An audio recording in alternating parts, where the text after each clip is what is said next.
গরমকালে মা যা করে। শোন মনা, যা গরম পড়েছে বাইরে, একটু বেশি বেশি করে জল খা, বুঝলি? আর আমি একটু নুন চিনি জল করে দিচ্ছি, ওটাই বারে বারে খা, না হলে কিন্তু অসুস্থ হয়ে পড়বি। আরে ওই পাশের বাড়ির ঝুমা বৌদির মেয়ে গরমে তো নাকি মাথা ঘুরে রাস্তায় পড়ে গেছে।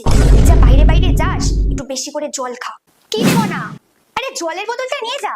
এই গরমের মধ্যে জলের বোতল না নিয়ে তুই বাইরে চলে যাচ্ছিস? নে জলের বোতলটা নে।